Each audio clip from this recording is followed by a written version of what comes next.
ప్రియమైన వారలారా, ఈ రాత్రికాల సమయంలో దేవుని వాక్యంలో నుండి ఒక మాట మనం జ్ఞాపకం చేసుకుందాం. బైబిల్ గ్రంథంలో నుండి సమూయేలు గ్రంథము మొదటి గ్రంథము 23వ అధ్యాయము 14వ వచనాన్ని ఒకసారి చదువుకుందాం. సమూయేలు గ్రంథము మొదటి గ్రంథము 23వ అధ్యాయము 14వ వచనం నేను చదువుతున్నాను. అయితే దావీదు అరణ్యములోని కొండ స్థలముల యందును జీపు అను అరణ్యమున ఒక పర్వతమందును నివాసము చేయుచుండెను. సౌలు అనుదినము అతనిని వెదికినను దేవుడు సౌలు చేతికి అతనిని అప్పగించలేదు. దేవుడు సౌలు చేతికి అతనిని అప్పగించలేదు. చాలు.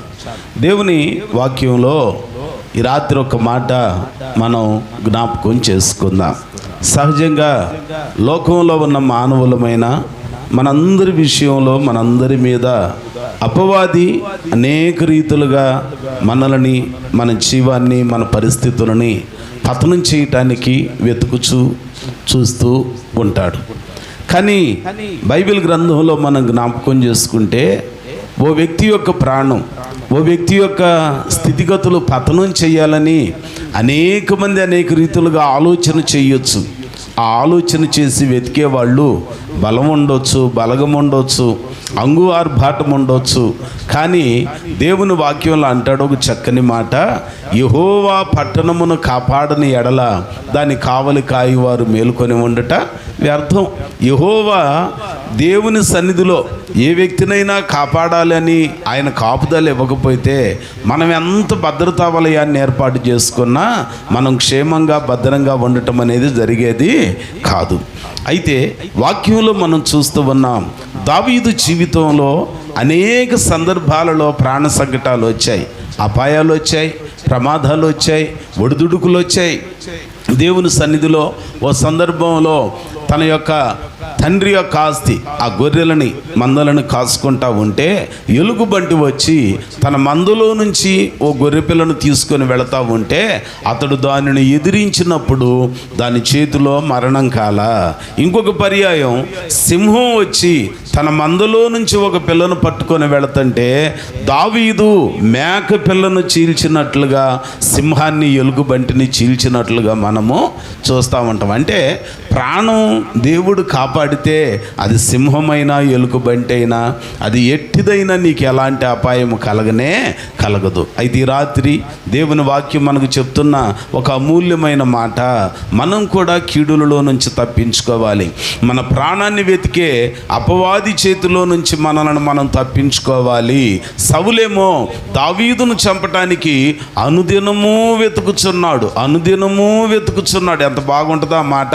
23వ అధ్యాయం 14వ వచనం చివర్లో అన్నాడు, సౌలు అనుదినము దావీదును వెతికినను దేవుడు సౌలు చేతికి దావీదుని అప్పగించలా. మరి నిన్ను నన్ను బాధలు వెతుకుతున్నాయేమో పతనం చేయటానికి, రోగాలు వెతుకుతున్నాయేమో నాశనం చేయటానికి, నిందలు నిట్టూర్పులు వెతుకుతున్నాయేమో నిన్ను పతనం చేయటానికి. అయితే వాటన్నింటిలో నుంచి నీవు తప్పించబడాలి అనంటే దేవుడు మాత్రమే మనల్ని తప్పించాలి. వాక్యంలో చూస్తున్నాం, సౌలు వెతికినను సౌలు చేతికి దేవుడు దావీదుని అప్పగించలా. ఈ రాత్రి నీకు కూడా నాకు కూడా రోగం చేతికి అప్పగించబడకుండా, కీడుల చేతికి అప్పగించకుండా, అపాయముల చేతికి మనం అప్పగించకుండా, అలాగనే సౌలు కంటే కఠినమైన సైతాను చేతికి నిన్ను నన్ను అప్పగించకుండా దేవుడు తప్పించునుగాక.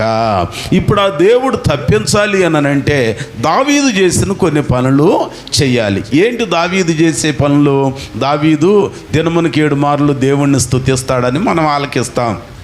దావీదు ఇంకా చేసే కొన్ని పనులు ఏంటనంటే దేవునికి ఇష్టడని, హృదయానుసారుడని, పాపాన్ని సూటిగా నీటుగా ఒప్పుకున్న బలమైన శక్తి కలిగిన వ్యక్తి అని మనం చూస్తూ ఉంటాం. ప్రియులారా, దేవుని వాక్యం మనకు అదే జ్ఞాపకం చేస్తుంది.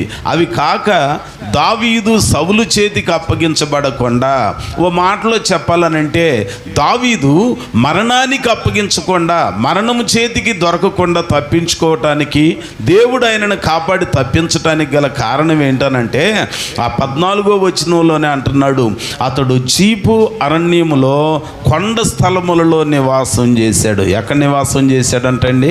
14వ వచనంలో అంటాడు, జీపు అను అరణ్యమున ఒక పర్వతమందు నివాసము చేయుచుండెను. ఈ రాత్రి మనం కూడా అపాయాలకు చిక్కకుండా, రోగాలకు చిక్కకుండా, వ్యాధులకు చిక్కకుండా, అపవాది తంత్రాలకు మనం చిక్కకుండా, వాడు వెతుకుతానే ఉంటాడు.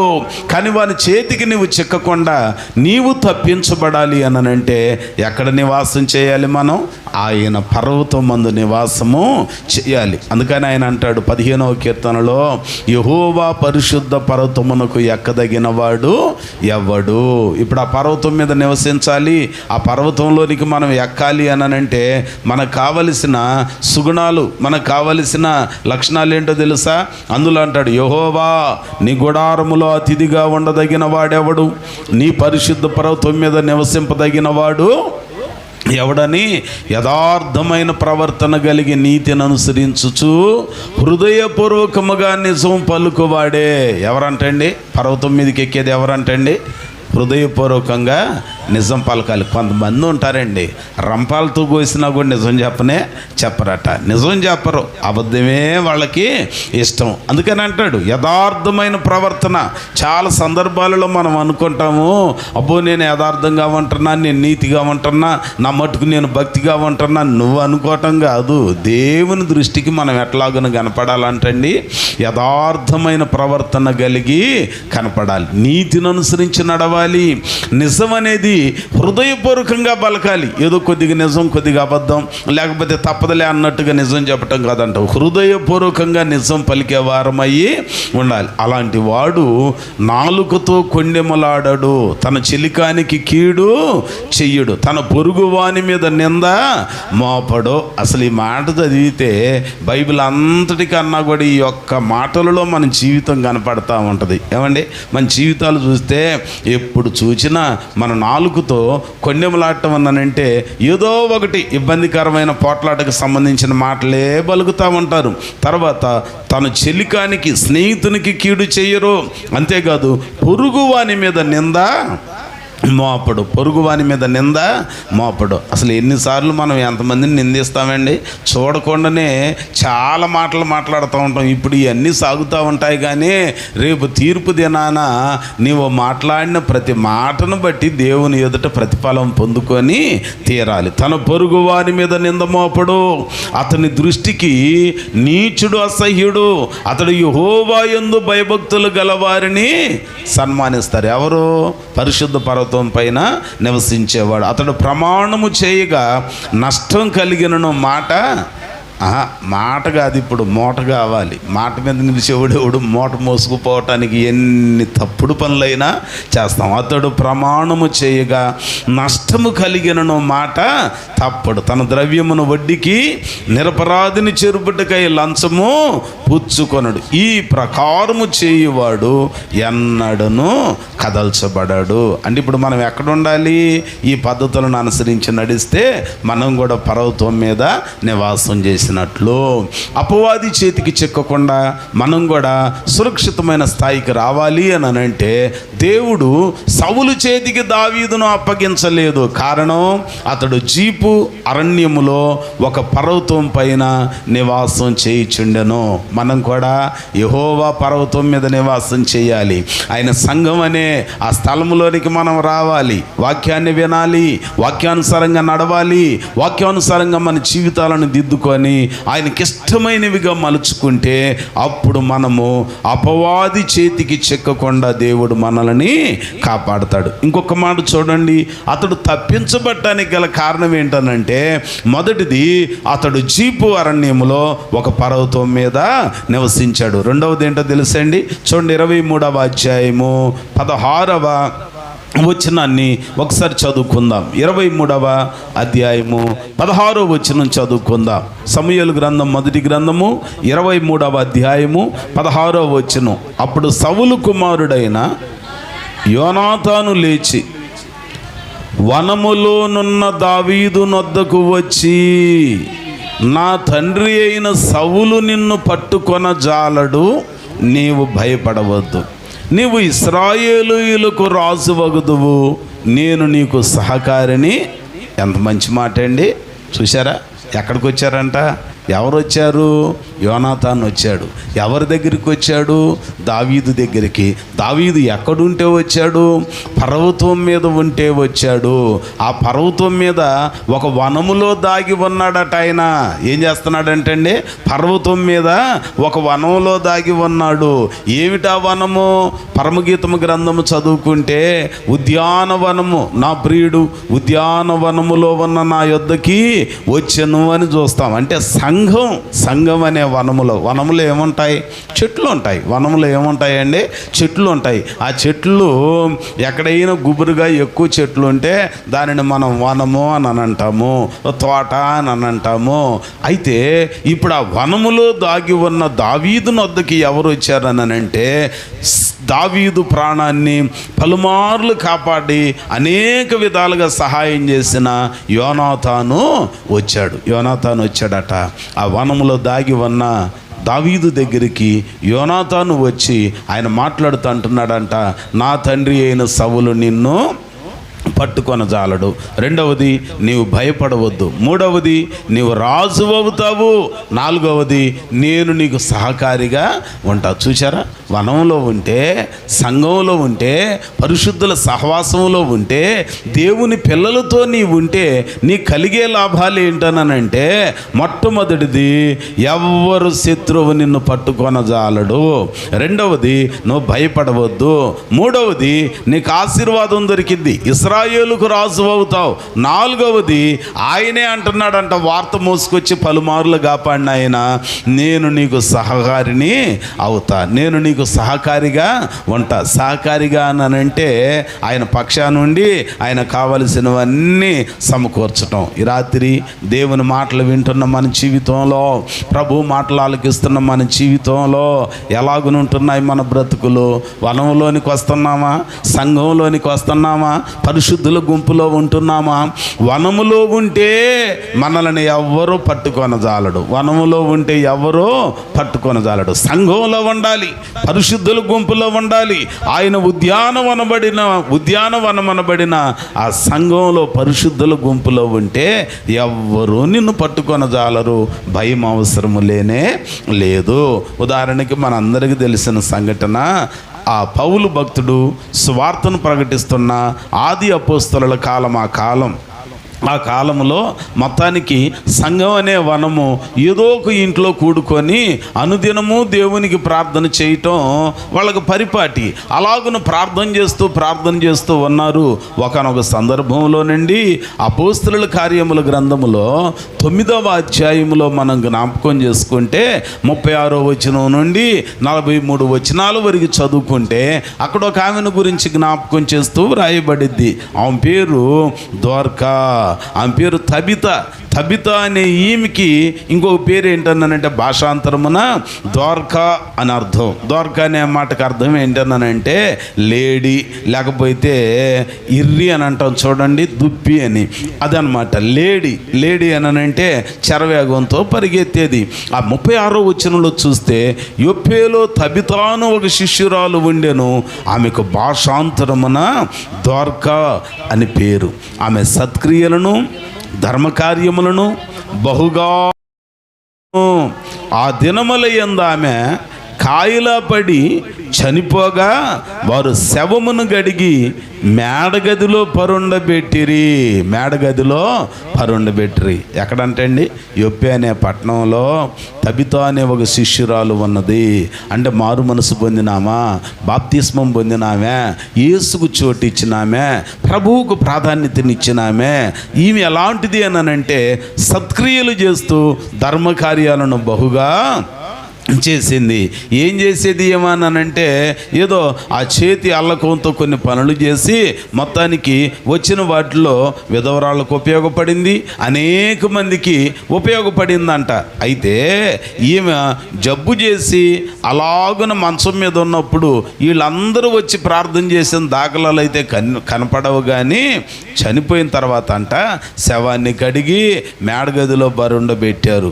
ఎందుకు? అది కూడా సమాధి చేయటానికి వెళతంటే ఎవరో చెప్పారే బాబు ఇదివరకు ఇట్లా కాదుగా, మనకిప్పుడు ఆది అపోస్తలులు మనకు భక్తులు యేసుని గురించి చెప్పారు కదా, వాళ్ళకు పద్ధతి నేర్పారు కదా, మనం ఎడాపెడా సమాధి చేయటం కాదు, ఆయన వచ్చి చేయాలి కదా అని చెప్పి ఆయన కొరకు కబురంపించి ఇప్పుడు ఆయన వచ్చేవరకు ఏం చేద్దామని అంటే మేడగదిలో పెట్టారంట.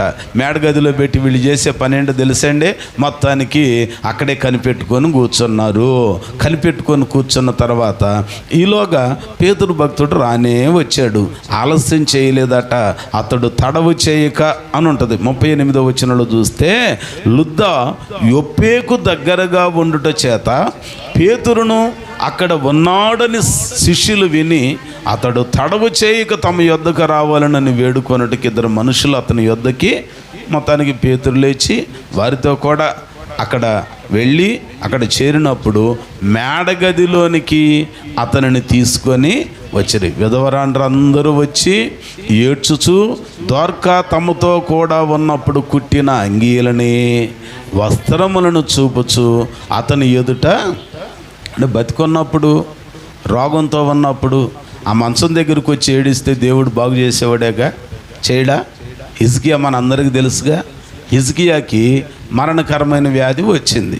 వచ్చినప్పుడు ఆయన ఏం చేశాడంట, దేవుని సేవకుడు వచ్చి చెప్పాడు, హిజ్కియా నువ్వు మరణం కాబోతున్నావు, నీ ఇల్లు చక్కబెట్టుకొని చెప్పి వెళతంటే ఈయనట గోడ తట్టు తన ముఖమును త్రిప్పుకొని, యెహోవా నీ ఎదుట నేను ఎలాగును ప్రవర్తించానో ఎలాగును నడుచుకున్నానో సమస్తము నీకు తెలుసు కదా అని కన్నీళ్లు విడుచుచు ప్రార్థన చేస్తే అయిపోయింది నీ జీవితం అన్న దేవుడు 15 సంవత్సరాలు పొడిగించాడు. కారణం ఏంటి? ప్రార్థన, కన్నీటి ప్రార్థన, కన్నీటి ప్రార్థన, ఏకాంతంగా దేవుని సన్నిధిలో కార్చిన కన్నీటి ప్రార్థన. ప్రార్థన ఊపిరిచ్చిద్ది, ప్రార్థన ఉజ్జీవం ఇచ్చిద్ది, ప్రార్థన ఉత్తేజాన్ని ఇచ్చిద్ది, ప్రార్థన చీకటిలో వెలుగు పుట్టించిద్ది. యెహోషువ ప్రార్థన చేస్తే సూర్యుడు చంద్రుడు నిలిచిపోయారు. మోషే ప్రార్థన చేస్తే ఆకాశము నుండి మన్నా, బండ నుండి మధురమైన జలాలు రప్పించబడ్డ ఎర్ర సముద్రం పాయలుగా చేయబడింది. మరి నీవు నేను ప్రార్థన చేస్తే దేవుడు కార్యాలు చేయడా? చరిత్ర అంతా ఎరిగి అక్కడున్న దేవుని పిల్లలంట ఆమె బ్రతికున్నప్పుడు ఆమె చేసిన మేలులు ఉపకారాలు అన్నీ పొందుకున్నోళ్ళు చావు బ్రతుకుల మధ్యలో కాయిలో పడి జబ్బునున్నప్పుడు వచ్చి ప్రార్థన చేసినట్టు లేదంట, కానీ చచ్చిన తర్వాత వచ్చి అందరూ ఏడుస్తున్నారంటే ఎంత బాగుందండి ఆ మాట. విధవరాండ్రందరూ వచ్చి 39వ వచనంలో ఏడ్చుచు దోర్కా తమతో కూడా ఉన్నప్పుడు కుట్టిన అంగీలను వస్త్రములను చూపుర్చు అతని ఎదుట, బతికున్నప్పుడు వచ్చి ఏడిస్తే ఎంత బాగుండేది, బ్రతికున్నప్పుడు వచ్చి ప్రార్థన చేస్తే ఎంత బాగుండేది. ఇప్పుడు ఏదైనా సమస్య ఉంది సంఘంలో, ఒకళ్ళకి కూర్చున్న మనం ఎంతమంది ఉన్నాము, చచ్చిన తర్వాత చూడండి ఎంతమంది వస్తారు, ఎంతమంది వచ్చి ఏడుతారో తెలుసా? అప్పుడు సంఘంలో ఎంత బాగుండేవాళ్ళు అండి, మంచినీళ్ళు పోసేవాళ్ళు, నూనె పోసేవాళ్ళు, పన్నీరు చల్లేవాళ్ళు, గంధం పోసేవాళ్ళు, ఏమండి వంట చేసేవాళ్ళు, ఇస్తర్లు తీసేవాళ్ళు, పరిచర్య చేసేవాళ్ళు. అదే ఏడిపేదో ఆ సంఘంలో ఉన్న వ్యక్తికి అనారోగ్యం వచ్చినప్పుడు, బాధ కలిగినప్పుడు, ఇబ్బంది కలిగినప్పుడు ఆయన ఎదుటికి వచ్చి కన్నీరు కారిస్తే దేవుడు హిజ్కియా ప్రార్థనను ఆలకించినట్లుగా నీ ప్రార్థనను బట్టి రోగంతో వ్యాధితో చావుకు దగ్గరైన వాళ్ళ యొక్క ఆయుష్ను పొడిగించేవాడు. దేవునికి స్తోత్రం, హల్లెలూయా. వాక్యంలో మనం చూస్తున్నాం, ఏడ్చుచు అలాగుని చెప్తుంటే వెంటనే ఈయన అంటున్నాడంట, పేతురు 40వ వచనంలో అందరిని వెలుపలికి పంపి మోకాళ్ళుని ప్రార్థన చేసి శవము వైపు తిరిగి తబితా లెమ్మనగా ఆమె కన్నులు తెరిచి పేతురును చూచి లేచి కూర్చుండెను. చూసారా, ఒక్కని ప్రార్థన శవాన్ని జీవంగా మార్చింది, మరణాన్ని జీవంగా మార్చింది. ఆ ఒక్కని ప్రార్థన అద్భుతమైన కార్యం. ఈ సంగతి యొప్పేయందు అంతటా తెలిసినప్పుడు 42, 43 వచనాలలో అంటారు, అనేకులు ప్రభువునందు విశ్వాసము అంటే ఒక అద్భుతం. చచ్చినోళ్ళు బ్రతకటం సామాన్యమా? అద్భుతం. ఆ అద్భుతం జరగటానికి ఎంతమంది ప్రార్థన చేశారు? ఒక్కళ్ళు. ఒక్కని ప్రార్థన ఒక అద్భుతం చేసింది. అద్భుతం పట్టణమంతటిని ప్రభువునందు విశ్వాసం ఉంచేటట్లుగా చేసింది. ఈ రాత్రి దేవుని మాటలు వింటున్న నీ జీవితంలో ఎవరికైనా బాధ కలిగినప్పుడు, ఇబ్బంది కలిగినప్పుడు, శ్రమ కలిగినప్పుడు ఇదిగో వాళ్ళ కొరకు మనం ప్రార్థన చేసేవారిగా ఉండాలి. నేను ఎందుకు అనుదినం 1 గంట ప్రార్థనని పెట్టాను అనంటే, ప్రార్థన ద్వారా దేవుడు మన కుటుంబాలని చక్కపరుస్తాడు. ప్రార్థన ద్వారానే చీకటిని వెలుగుగా మారుస్తాడు. ప్రార్థన ద్వారానే అపజయాలను జయాలుగా మారుస్తాడు. అంచేత కూర్చున్న మనం చచ్చిన వాళ్ళను గురించి, అయ్యో ఎంత మంచోళ్ళో, ఎంత గొప్ప పడిపోయిన వాళ్ళ గురించి, అయ్యో ఇదివరకు ఎట్టని ఈ మాటలు చెప్పటం కన్నా ఎన్ని ఉట్టి మాటలు, గట్టి మేలు చేసే మాట ఏదనంటే దేవుని ఎదుటట్టి వారి కొరకు ప్రార్థన చేసేవారిగా ఉండాలి. వనములోనే ఉన్నారు. కొంతమంది ఏమో శవంగా మారిన తర్వాత ఏడుస్తూ మాటలు చెప్పేవాళ్ళు ఉన్నారు. కానీ అదే వనములో శవము కొరకు ప్రార్థన చేసి ప్రాణం పోసిన శక్తి కలిగిన సేవకుడు కూడా ఉన్నాడు. కాబట్టి రాత్రి వనమనే సంఘంలోనికి వచ్చాం. సంఘం అనే దేవుని వనములోనికి, తోటలోనికి వచ్చాం. ఈ తోటలో మనము ప్రార్థనా ఫలాలు ఫలించే చెట్టులాగా ఉండాలి. కానీ ఏదో చనిపోయిన తర్వాత అలాగున మంచోళ్ళయ్యా, ఇలాగున మంచోళ్ళయ్యా అని ఉట్టి మాటలు చెప్పే కాయలు లేని పండ్లు లేని చెట్టుల్లాగా మనము ఉండకూడదు. పేతురొక్కని ప్రార్థన చనిపోయిన తబితాను తిరిగి బ్రతికించింది. ఇంకొక సందర్భం మనం జ్ఞాపకం చేసుకుంటే, ఓసారట దేవుని సేవకుడు పౌలు భక్తుడు వాక్యం చెబుతా ఉన్నాడు. వాక్యం చెబుతా ఉంటే మొత్తానికి ఒకడు ఉన్నాడు, వాని పేరు ఐతుకు. ఆయన వాక్యాన్ని విస్తరించి మాట్లాడుతున్నాడు. 20వ అధ్యాయంలో మనం జ్ఞాపకం చేసుకుంటే, నేను చదువుతున్నాను చూడండి. 20వ అధ్యాయం, అపోస్తలుల కార్యముల గ్రంథం 20వ అధ్యాయము 7వ వచనం. ఆదివారమున మేము రొట్టె విరుచుటకు కూడినప్పుడు పౌలు మరునాడు వెళ్ళనయ్యుండి వారితో ప్రసంగించుచు అర్ధరాత్రి వరకు విస్తరించి మాట్లాడుచుండెను. మేము కూడి ఉన్న మేడగదిలో అనేక దీపములుండెను. మేము కూడి ఉన్న మేడగదిలో అనేక దీపములుండెను. అప్పుడు ఐతుకు అను ఒక యవనస్తుడు కిటికీలో కూర్చుండి గాఢ నిద్రపోయి పౌలు చాలాసేపు ప్రసంగించుచుండగా నిద్రాభారము వలన జోగి 3వ అంతస్తు నుండి క్రింద పడి చనిపోయిన వాడై ఎత్తబడెను. ఏమండి, వాక్యం వినటానికి వచ్చావు, ప్రార్థనకు వచ్చిన నువ్వు కిటికీలో కూర్చోవలసిన అవసరం ఏంటి? పైగా చీకటిగా, పగలైతే ఆ రోడ్డు ఎమ్మటి ఎవడు పోతున్నాడో ఎవడు వస్తున్నాడో చూడటానికి అవసరం. ప్రార్థనకు వచ్చిన నువ్వు ఎవరిని చూసుకోవాలి? ప్రభు మాటలను చూసుకోవాలి. ప్రార్థన మీద ధ్యాస పెట్టాలి. దేవుని మాటలు చెప్పే పౌలంకు చూడాలి. పౌలు మీద, దేవుని మాటల మీద నీ ధ్యాస, నీ లక్ష్యము ఉంచాలి. అయితే ఈడట ఆ కిటికీలో కూర్చున్నాడంట. కిటికీలో కూర్చున్నాడు. ఎన్ని అంతస్తులు? మొత్తం 3వ అంతస్తులు. 3rd ఫ్లోర్లో ఉండి కిటికీలో కూర్చున్నాడు. అబ్బాయి ఒక్కన్నేమో రోడ్డు మీదకి, ఒక్కన్నేమో దేవుని సేవకుడు చెప్పే మాటల మీదకి వేసాడు. తూకం ఎటు ఉంది? లోకం వైపు ఉంది, రోడ్డు మీదకి ఉంది. అంతే, వింటా ఉన్నాడు. ఆయన విస్తరించి మాట్లాడుతున్నాడు. ఈడు అటొక్కను ఇటొకడుగు అటొకడుగు, ఇక్కడొక మాట అటొక మాట చెప్పి చివరికి అటు కొంచెం ఇది కొంచెం అది కొంచెం ఉంటే ఎట్టాగుంటుందని అంటే దడేలుమని మేడ మీద నుంచి కింద పడ్డాడంట. పడినోడేమన్నా ఇరిగి ఊపిరున్నదానంటే చనిపోయాడంట. చనిపోయినోడిని ఇక గోలగా ఎత్తుకొని వస్తున్నారు. ఇక వచ్చేసరికి అంతటా పౌలు 10వ వచనంలో క్రిందికి వెళ్ళి అతని మీద పడి కౌగిలించుకొని, మీరు తొందరపడకుడి, అతని ప్రాణం అతనిలో ఉన్నదని వారితో చెప్పెను. అతడు మరలా పైకి వచ్చి రొట్టె విరిచి పుచ్చుకొని తెల్లవారు వరకు విస్తారముగా సంభాషించి బయలుదేరెను. వారు బ్రతికిన ఆ చిన్నవాణిని తీసుకొని వచ్చినప్పుడు వారికి విశేషమైన ఆదరణ కలిగినాయి. అంటే ఇప్పుడు ఆ వనంలో దీపాలు పెట్టుకొని వాక్యాలు వినేవాళ్ళు ఉన్నారు. ఆ వనంలో ఐతుకు లాంటి వాడు రోడ్డు ఒక కొంత దేవుడు ఒక కొద్దిగా చూసే కిటికీలు కూర్చున్న బ్యాచ్ కూడా ఉన్నారు. వనంలో ఉంటారు వనంలో.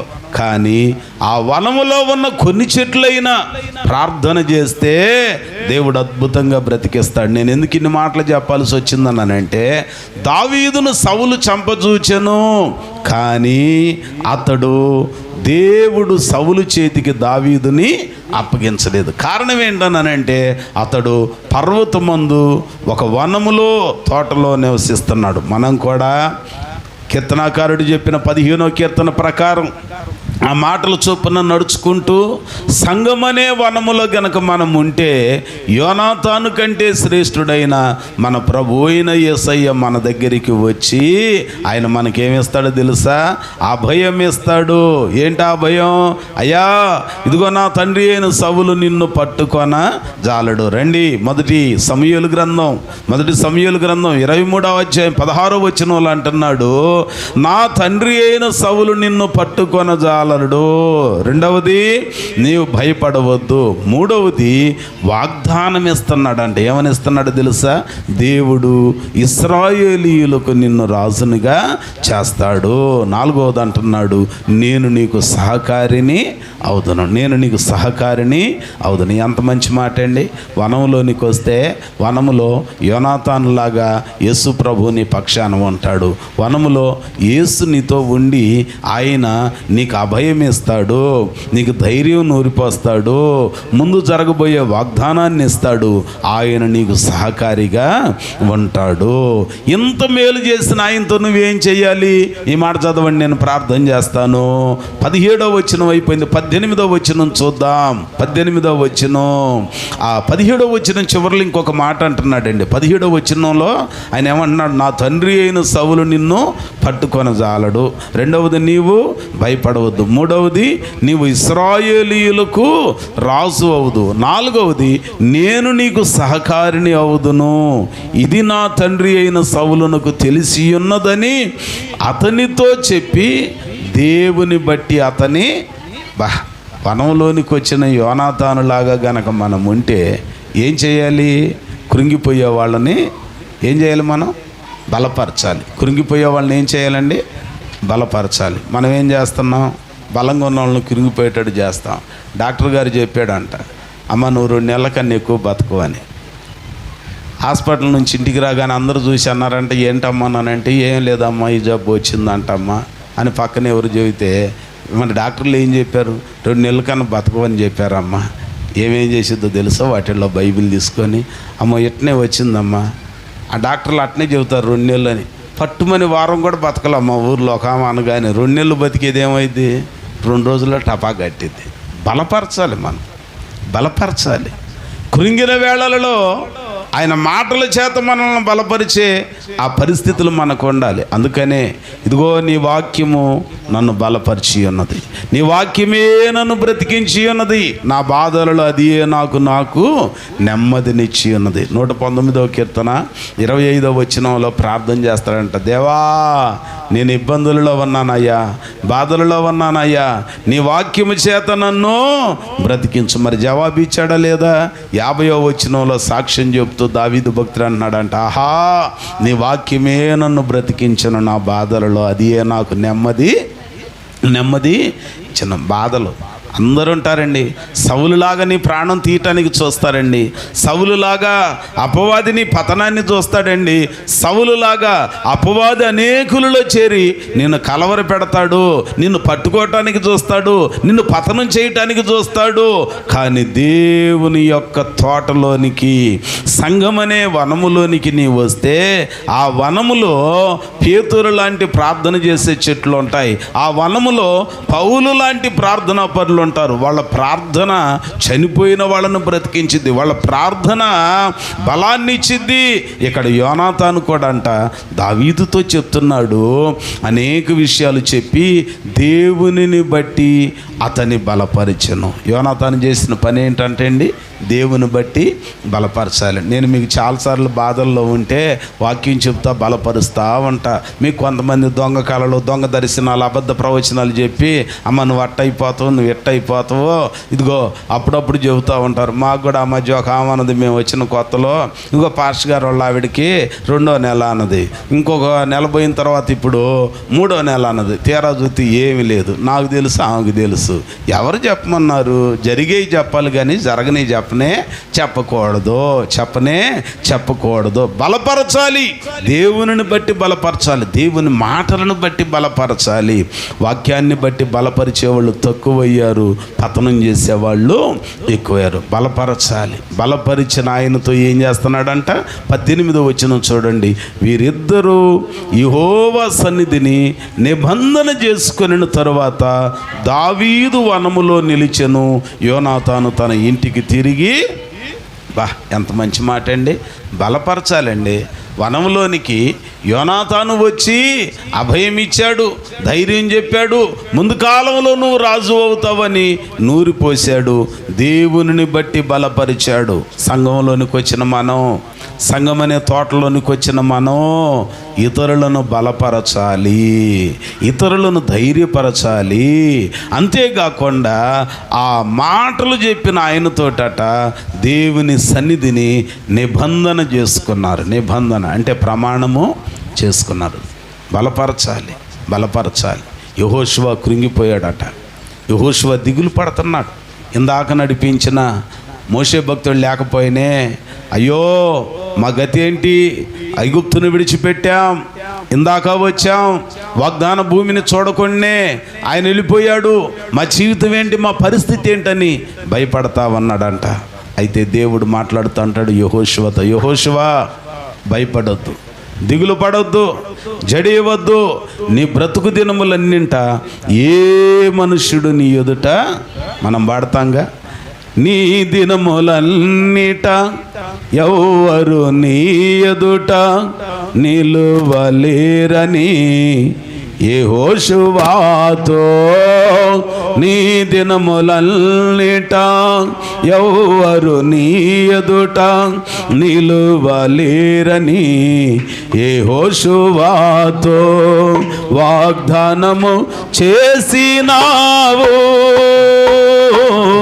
వాగ్దాన భూమిలో చేర్చినావు, వాగ్దానము చేసినావు, వాగ్దాన భూమిలో చేర్చినావు.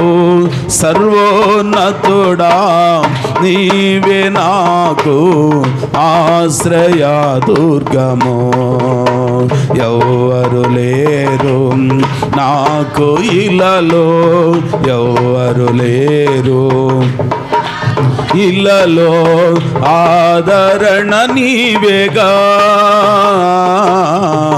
ఆనందము నీవేగా. ఏం చేస్తున్నాడండి? ఆ వనములో ఉన్న దావీదుని బలపరుస్తున్నాడు. ఎవరిని బట్టి బలపరుస్తున్నాడు? దేవునిని బట్టి బలపరుస్తున్నాడు. అప్పుడప్పుడు కొంతమంది బలపరుస్తూ ఉంటారు. ఇదిగో ఆమె ప్రార్థన చేస్తేనా, ఆయన ప్రార్థన చేస్తేనా, ఆయన చెయ్యేస్తేనా, ఈ కాదంట. ఎవరిని బట్టి బలపరచాలి?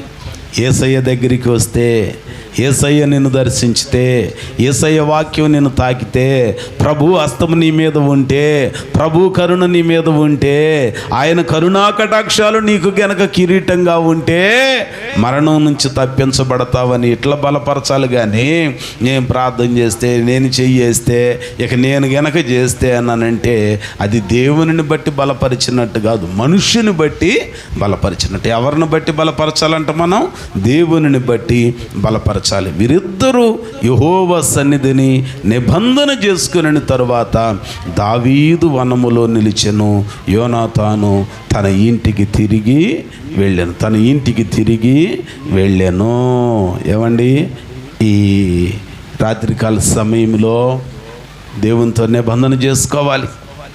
వనములోనికి వచ్చాక వనములో మేలు చేసిన యోనాతానుతో దావీదు నిబంధన, దావీదుతో యోనాతాను నిబంధన. తర్వాత యోనాతాను తన ఇంటికి వెళ్ళాడు. కానీ దావీదైతే వనములో నిలిచి ఉన్నాడు, వనములో నిలిచి ఉన్నాడు. మనం కూడా ఎక్కడ నిలిచి ఉండాలి?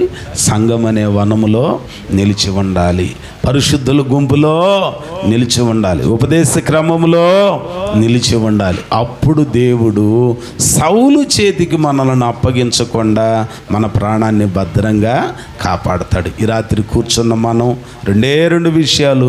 ఒకటి, కొండ స్థలములలోని పర్వతములో నివసించాడు. రెండవది, పర్వతములో వనములో నివసించాడు. వనములో ఉంటే అదిగో యోనాతాను వచ్చాడు, ఆ భయం ఇచ్చాడు, ముందు కాలంలో జరగబోయే వాగ్దానపూరితమైన మాట చెప్పాడు, నేనే నీకు సహకారిగా ఉంటా అన్నాడు. ఇన్ని మాటలు చెప్పిన ఆయనతో నిబంధన చేసుకున్నాడు. యోనాతాను తన ఇంటికి వెళ్ళెను, దావీదు వనములో నిలుచుండెను. మనం నిలవగలుగుతున్నామా? సంఘంలో నిలవగలుగుతున్నామా? సహవాసములో ఉండగలుగుతున్నామా? ఆ సహవాసములో, సంఘములో, పరిశుద్ధుల గుంపులో, సంఘమనే ఉద్యానవనములో మనం కూడా నిలవగలిగితే దేవుడు మనకి మేలు చేస్తాడు, దీవెనిస్తాడు. ఆ రీతిగా మేలు అందటానికి ప్రభు మాటలు మనకి సహాయము చేయనుగాక. దేవుడి మాటలు మన వెనికిళ్ళలో ఫలింప చేయనుగాక. ఓ చిన్న ప్రార్థన చేసుకుందాం. దేవుని పాదాల దగ్గరికి చేరిన మనం హృదయపూర్వకంగా ప్రభువుని వేడుకుందాం, ప్రభువును కోరుకుందాం. హృదయపూర్వకంగా దేవుని సన్నిధిలో ఒక చిన్న ప్రార్థన చేద్దామండి. ప్రభువా, సంఘమనే వనములోనికి వచ్చానయ్యా. సంఘమనే మీ సన్నిధనే పరిశుద్ధ పర్వతము లాంటి ఈ కొండపైన, రక్షణ కొండపైన, సంఘమనే వనములోనికి నేను చేరి ఉన్నానయ్యా. దయతో నన్ను జ్ఞాపకం చేసుకోయ్యా. ఈ రాత్రి శ్రేష్టమైన మాటలు నీవు నాకు ఇచ్చావయ్యా. నా జీవితం నీకు ఇష్టమైందిగా మలుచుకోవటానికి నీ కృప నాకు దయచేయండి ప్రభు అని ప్రభువుని వేడుకుందాం. హృదయపూర్వకంగా మనవి చేసుకుందాం. ఆదరణకర్తవు, అనాథునిగా విడువవు, నీ తోడు నాకుండగా ఒంటరిని కా